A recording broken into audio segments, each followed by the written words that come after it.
I was teaching English to the Bangladeshi kids in Hudson Road Primary initially. I think at that time probably 20% of the school population was Bengali, which was enough in the eyes of the authority to justify a full-time teacher based on the school.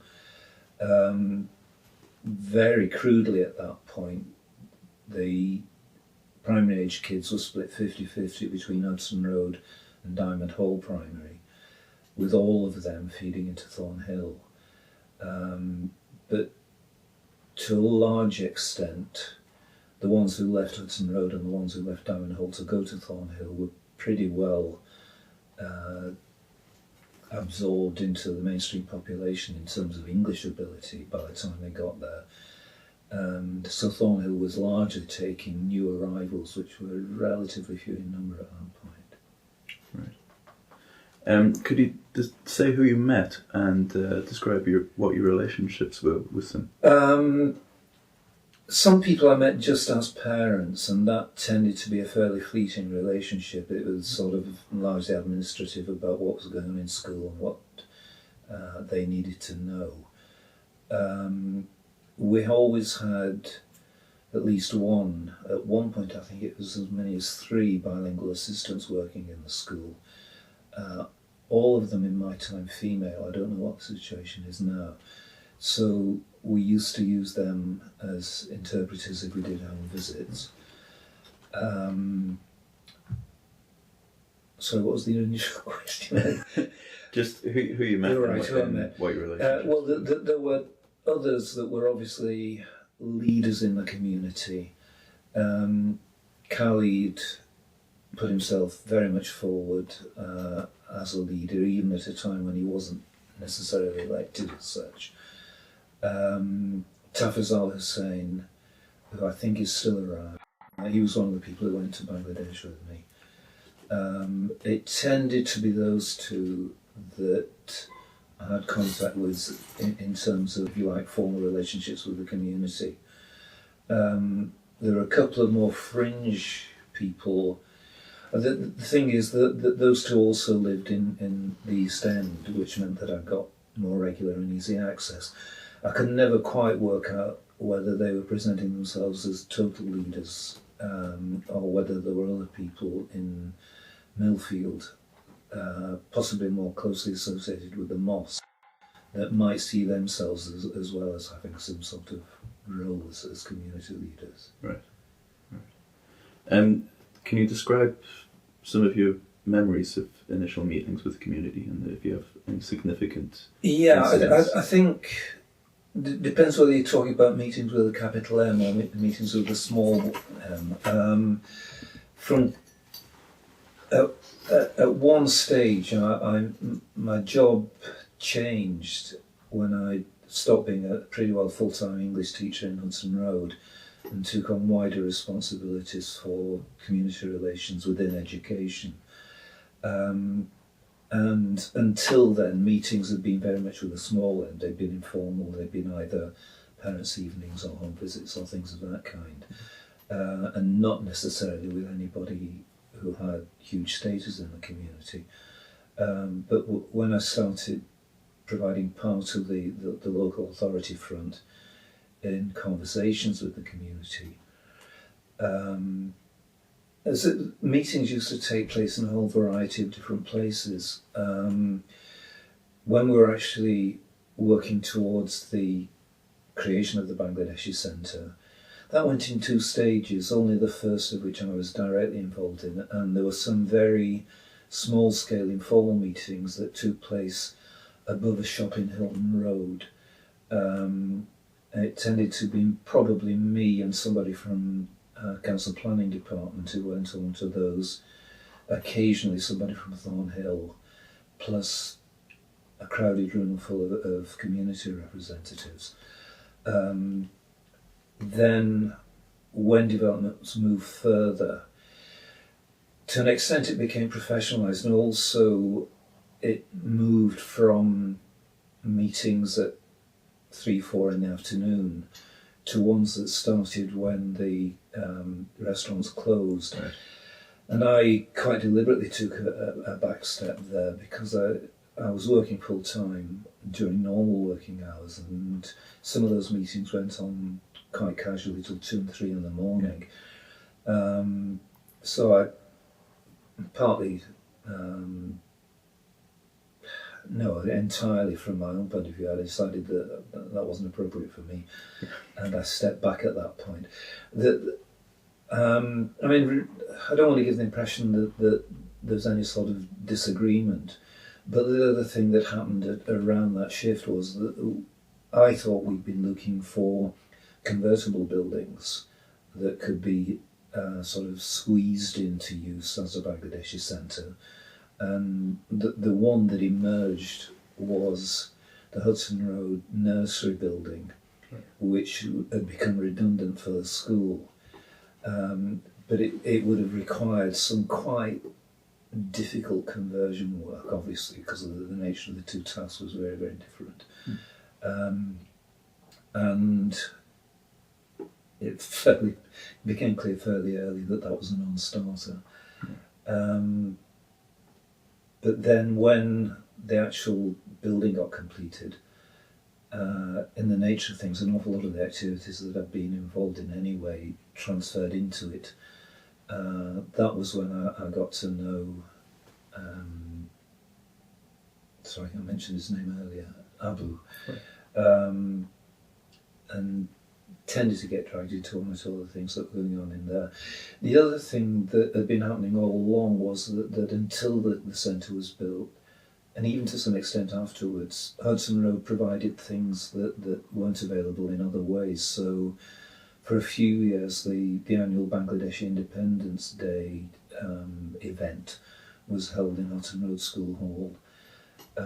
And for a few years, there was also a Bangladeshi Sports Day that took place in the grounds of the school.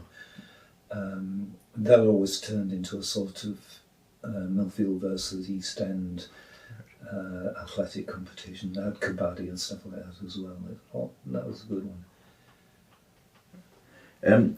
Can you say a bit about how easy or difficult it was to interact and develop relationships with the community?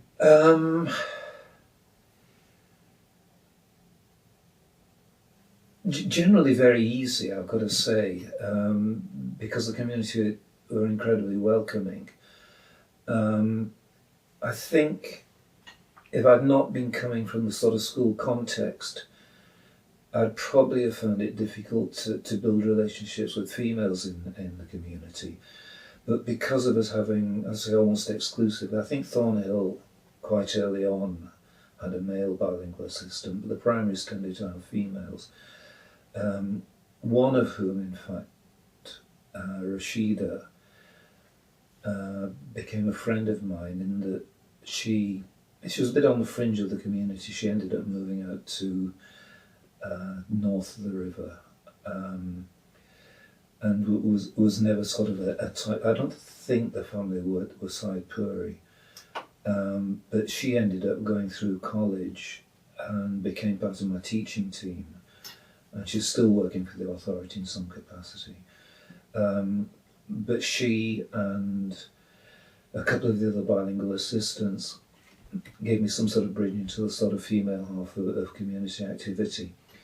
And getting to know Heike and Winnie as well helped in that respect. The other organisation that, again, operated very much on the fringe of the mainstream community was the Bangladeshi Health Project.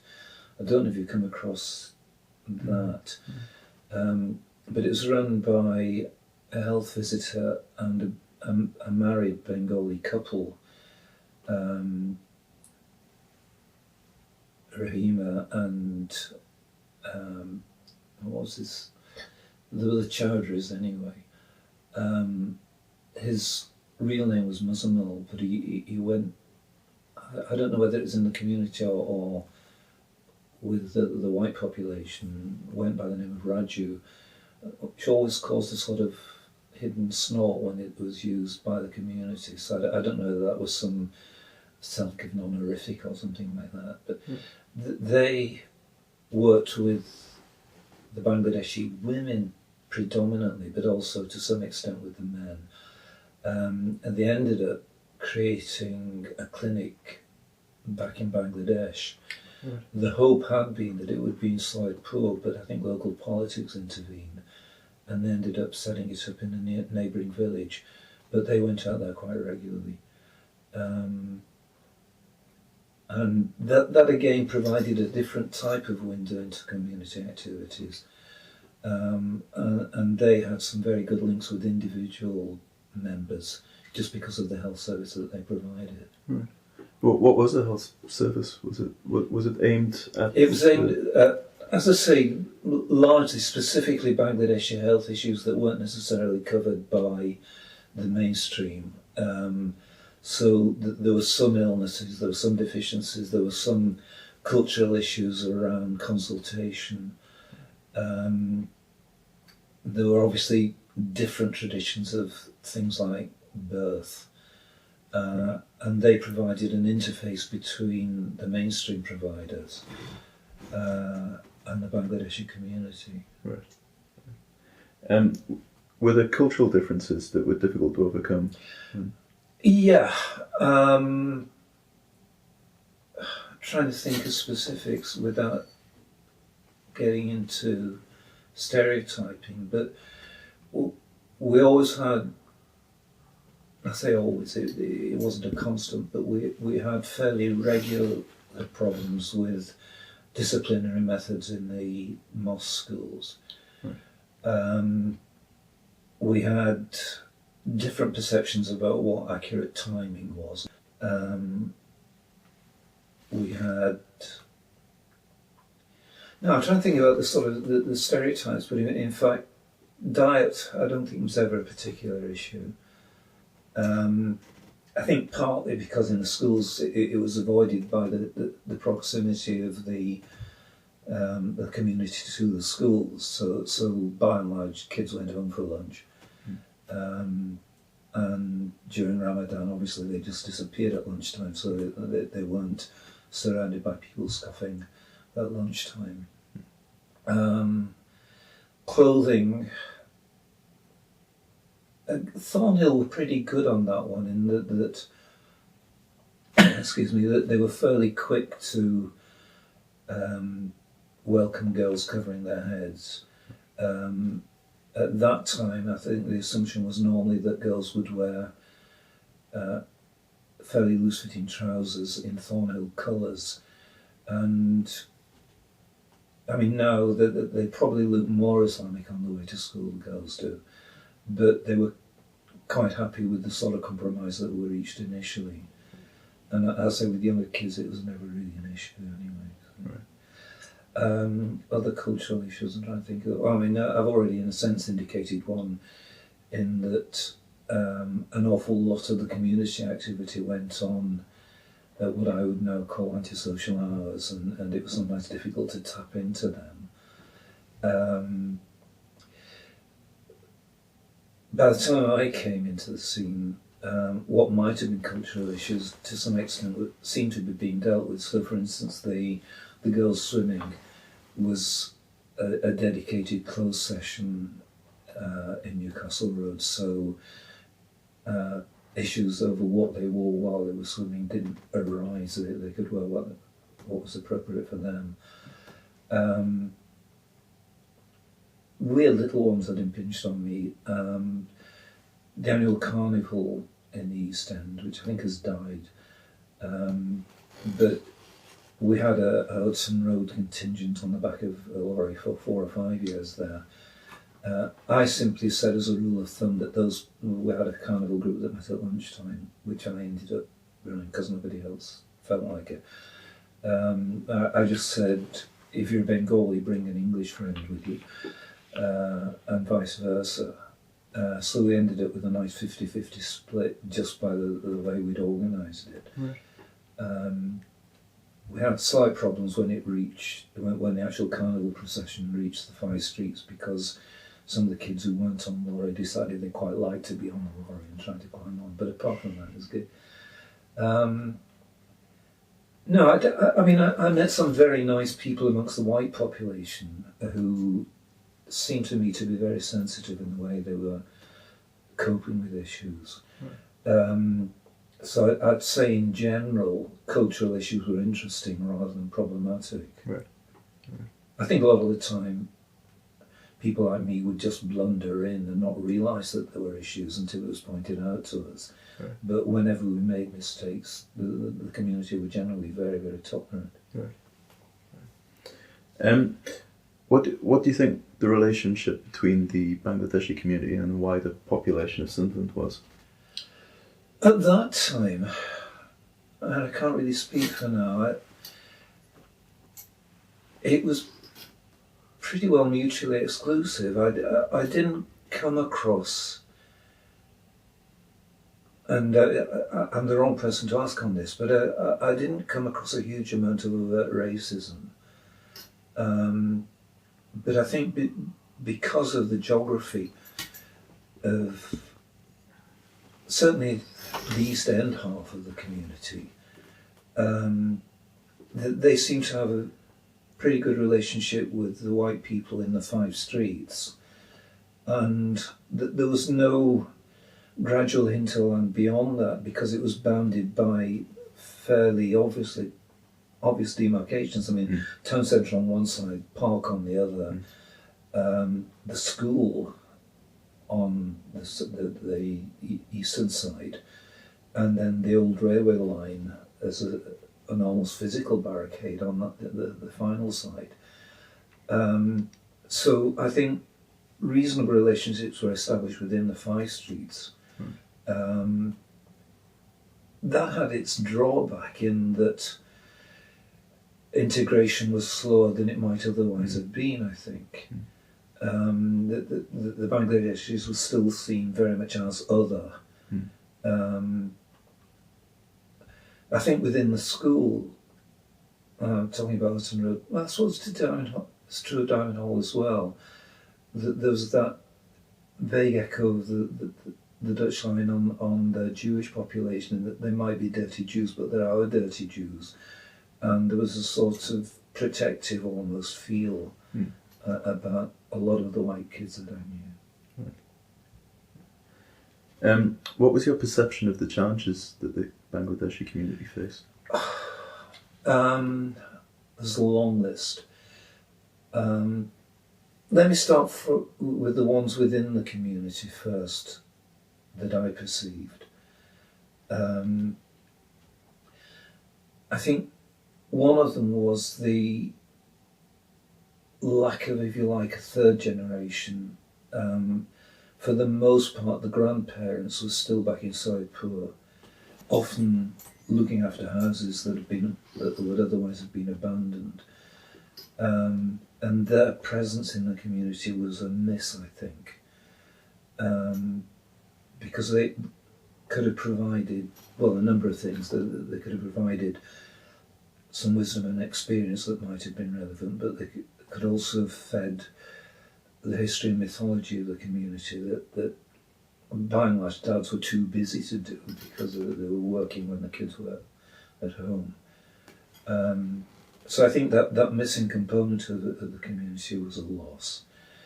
I think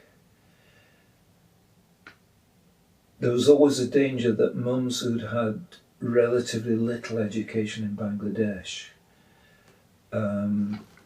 and weren't exposed to much Western culture when they came here could offer limited advice to their own kids as they were going through school.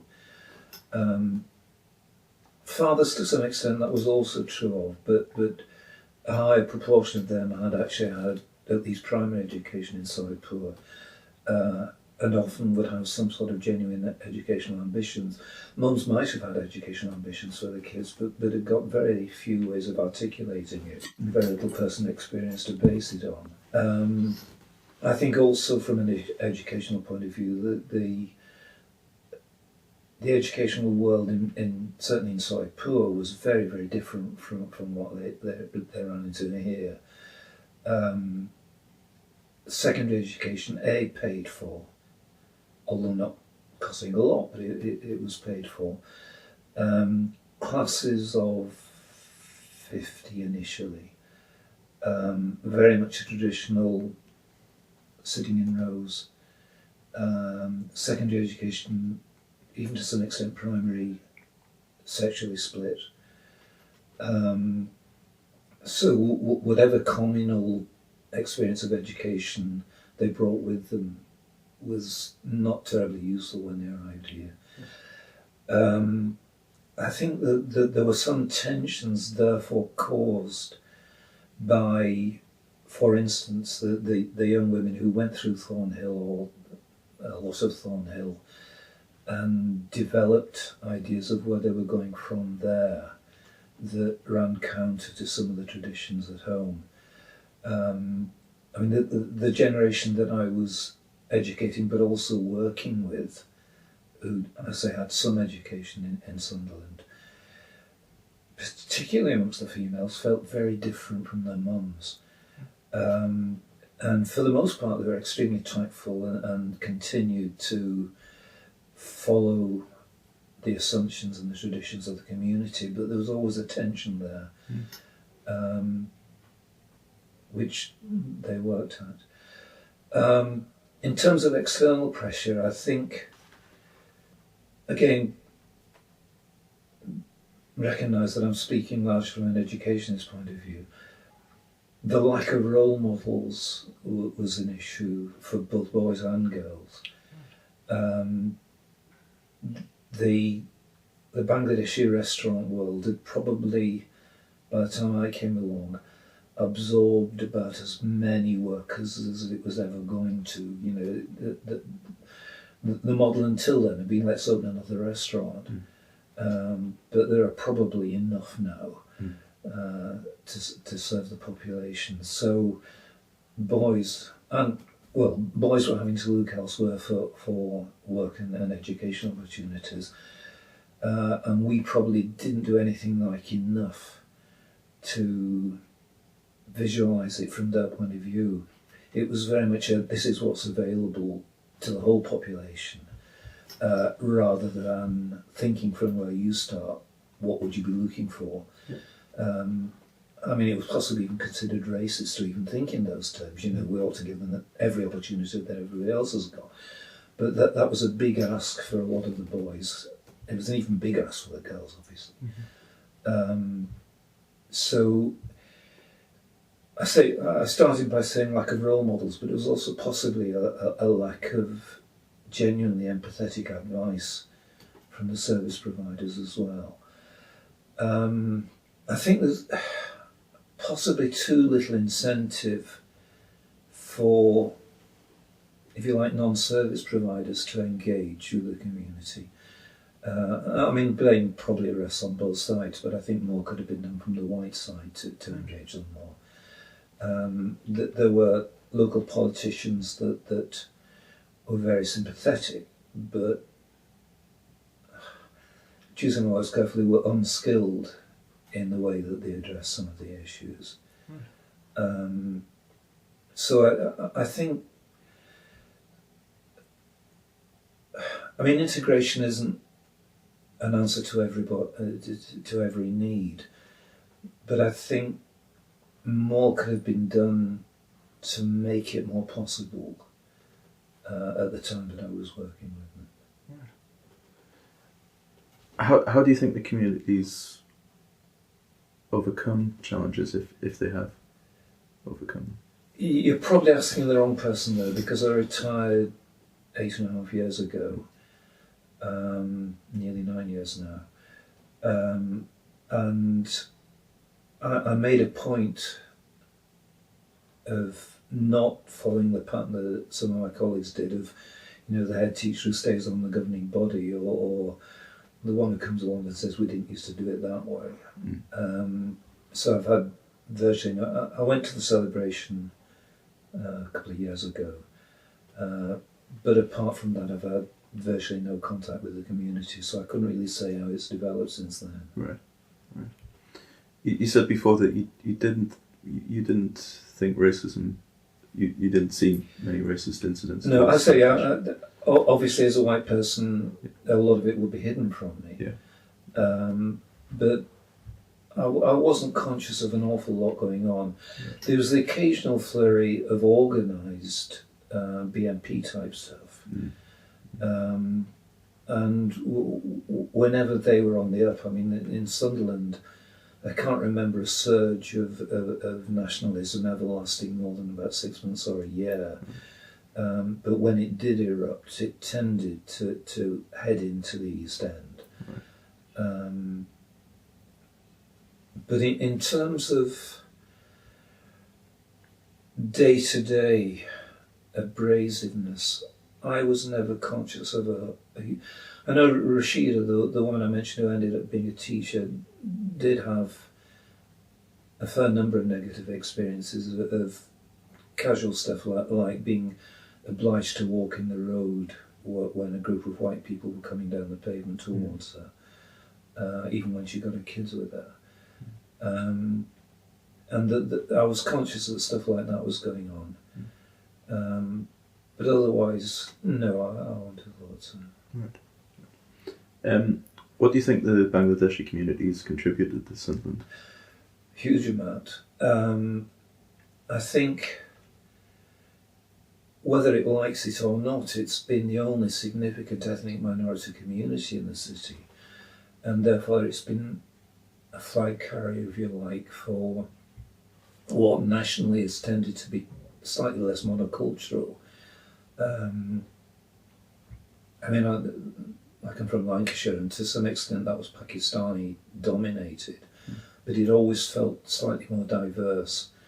I think in Sunderland, until the asylum seekers started coming, the Bangladeshis were carrying it all by themselves.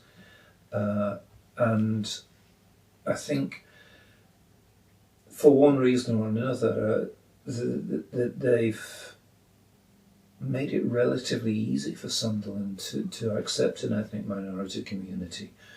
I think partly they had a certain amount of self-confidence that came from belonging to a pretty secure community of their own. It's like the people that are in a happy family, they find it easier to go with other people, and I think because of that generally sound base, they face the world with a little bit more confidence than they might have done. I think also in the Asians who came to Lancashire initially went into the cotton mills and didn't terribly much engage with the rest of the community. But if you're running a takeaway, then you have no choice. And that there is some engagement that comes from the fact that you're out and about in different parts of town as well. You're in some very traditional white working class areas, and excuse me, they seem to develop skills very early in accommodating that. Right. Do you think life's improved for the Bangladeshi community since they arrived here? I would like to think so. I'm not sure. Again, you're asking the wrong person. You need to ask a Bangladeshi about that. In terms of the facilities that they've got, I think there was almost a sense that the Bangladeshi Centre ticked the box, which is always a little bit dangerous. Before that, I think people have been more conscious of a struggle to provide for the community and to give them some sort of autonomy in the provision. Lambton Street Boys Club was an old-fashioned inner-city boxing organisation, and the adaptation came slowly from the people who ran it. The same, to a lesser extent, was true of the East Community Centre when it was in the orphanage.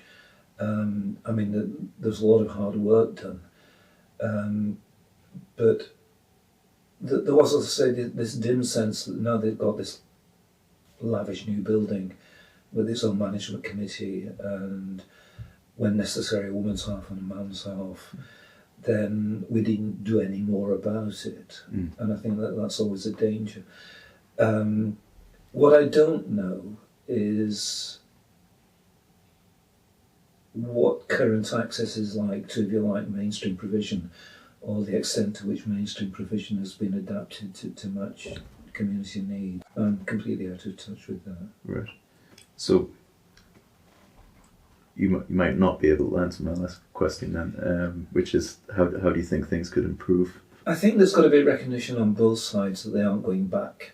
I mean, there is still a strong community link to Soipur and to Sylhet City, and that obviously remains. But any sense that they are less than full and permanent citizens of Sunderland with their roots here. I mean, you're talking about grandchildren now. Yeah. I think that perception needs to change a little bit. I think I'm torn on this one. I think there'd be huge gains if the community became more dispersed from Millfield and from East End. On the other hand, if I was in their position, I'm not sure I'd want to. Yeah. I think both communities would gain from a dispersal, but I can understand the trepidation that might be felt. I mean, while I was working, the Bangladeshi families who lived separate from those two main clusters had done it deliberately, and it was a very conscious decision. It wasn't, oh, there's a nice house in wherever. It was, I want my kids to go to a different school, or I don't want to live in a terraced house, or something of that kind. And it was a fairly, there must have been huge family discussions before that move was made. I just wish it could be a bit more casual. Right.